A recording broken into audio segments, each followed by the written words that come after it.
ಇಲ್ಲೇ ಎಲ್ಲರೂ ಬೋರ್ಡ್ ಕಡೆ ಲಕ್ಷ ಕೊಟ್ಟು ನೋಡ್ರಿ. ಹಣದ ಬಂಡವಾಳ ಹಾಕಿದಾಗ ಎರಡು ರೀತಿಯೊಳಗೆ ಗಣಿತ ಮಾಡ್ಬೋದು.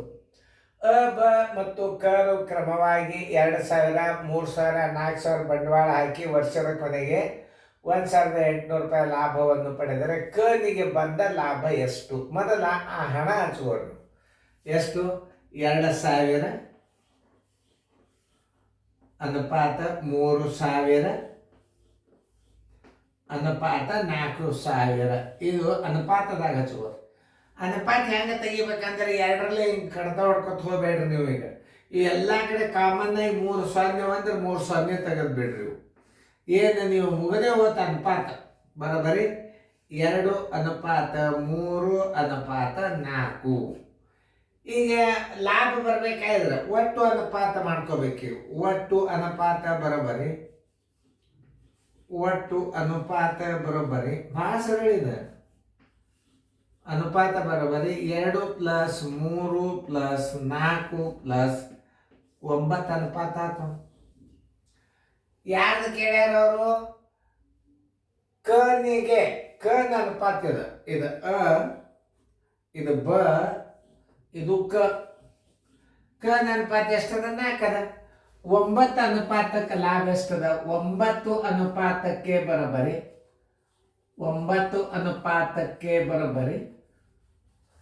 1,800 ರೂಪಾಯಿ ಲಾಭ. ಕನ್ ಅನುಪಾತ ಎಷ್ಟದ? 4 ಅದ. 4 ಅನುಪಾತಕ್ಕೆ ಬರೋಬ್ಬರಿ ಎಷ್ಟು? ಕನ ಹಣ ಲಾಭ 4 × 18 ಸರ್ವಸ್ವಾಗಲೇ 9. 9 1 9 200 4 2 800 ರೂಪಾಯಿ. ಕನ ಲಾಭ ಬರೋಬರಿ 800 ರೂಪಾಯಿ. ನೋಡಿ, ಇಷ್ಟು ಚಂದ ತಿಳ್ಕೊಂಡು ಬಿಟ್ರೆ ಯಾವ ಬರಲಿ. ಇನ್ನೊಂದು ರೀತಿ ಒಳಗೆ ಮಾಡ್ಬೋದು ಇದನ್ನು. ಈಗ ಅದನ್ನು ತಿಳಿಸ್ತೀನಿ ನಿಮ್ಗೆ. ಹಾಗೂ ತಿಳಿಸಿರ್ತಾರೆ 2,000 + 3,000 + 4,000 ಬರೋಬರಿ ಎಷ್ಟಾಯ್ತು? 9,000. ನೋಡ್ರಿ ಎಷ್ಟಾಯ್ತು ಹಣ ನೋಡ್ರಿ. 2,000 3,000 4 3 7 9,000. 9,000 ರೂಪಾಯಿಗೆ 1,800 ರೂಪಾಯಿ ಲಾಭ.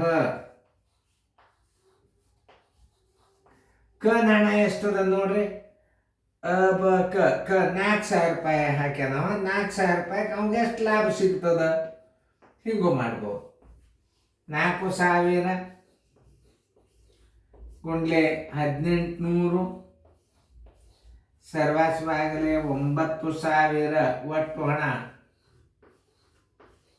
1 2 3 ಪೂಜೆ 1 2 3 ಪೂಜೆ 9 1 9 200 800 ರೂಪಾಯಿ ಲಾಭ.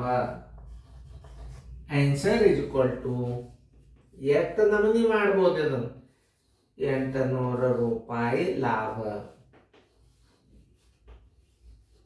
ನೋಡಿ, ಇಷ್ಟ ಮೇಲೆ ನೀವು ಸ್ವಂತ ಎಲ್ಲ ಲೆಕ್ಕಗಳನ್ನು ಮಾಡ್ಬೇಕು. ಅನುಪಾತಗಳು ಮುಗಿದು ಇನ್ನು ಮುಂದೆ ಯಾವ್ದು ಅನುಕ್ರಮ ನಂಬರ್ ಚಾಲು ಆಗ್ತದೆ ನೋಡೋಣ. ಸರಿಯಾಗಿ ನೋಡ್ರಿ. ಇದು 1ನೇ ರೀತಿ, ಅದು 2ನೇ ರೀತಿ. ಹೆಂಗೆ ಬೇಕಾದಂಗೆ ಮಾಡ್ರಿ. ಹೆಚ್ಚಾನಚ್ಚಿ ಈ ರೀತಿ ಒಳಗೆ ಕಲಿಸಿರ್ತಾರೆ ನಿಮಗೆ. ಹಿಂಗೆ ಅನುಪಾತದಾಗ ಹೆಂಗೆ ಮಾಡ್ಕೋಬೇಕು ಅನ್ನೋದು. ಇಲ್ಲಿ ಎಷ್ಟು ಜೀರೋ ಅಷ್ಟೇ ತೆಗಿಬೇಕು. 1 2 1 3 1 4 ಇತ್ತಂದ್ರೆ ಕನಿಷ್ಠ ಜೀರೋ ಎಷ್ಟಿರ್ತೋ ಅಷ್ಟೇ ತೆಗಿಬೇಕು. ಇಲ್ಲೆಲ್ಲ ನೋಡಿ, ಇಲ್ಲಿ 1 0 ಅದ, ಇಲ್ಲಿ 1 0 ಅದ, ಇಲ್ಲಿ 3 ಅವ, ಇಲ್ಲಿ 3 ಇಲ್ಲಿ 3 ಕಾಮನ್ ಆಗಿ 3 ತೆಗೆದ್ಬಿಟ್ರೆ ಅನುಪಾತ ಬರೋಬ್ಬರಿ 2 3 4. ನೋಡಿ, 2 1 3 5 5 4 9 ಅನುಪಾತ. 9 ಅನುಪಾತಕ್ಕೆ ಲಾಭ ಎಷ್ಟು ಇರ್ತದೆ? 18 ರೂಪಾಯಿ ಅದ. 1,800 ಅದ. 4 ಅನುಪಾತಕ್ಕೆ ಎಷ್ಟು? 800 ರೂಪಾಯಿ. ಇಷ್ಟೇ ಉತ್ತರ. ಏನು ಭಾಳ ಸರಳವ ಲೆಕ್ಕಗಳು. ಸರಿಯಾಗಿ ನೋಡ್ಕೊಂಡು ಮಾಡಿಬಿಟ್ರೆ ಮುಗೋದು. ಚೆನ್ನಾಗಿ ಬಿಡಿಸ್ಕೊಡ್ಬೇಕು.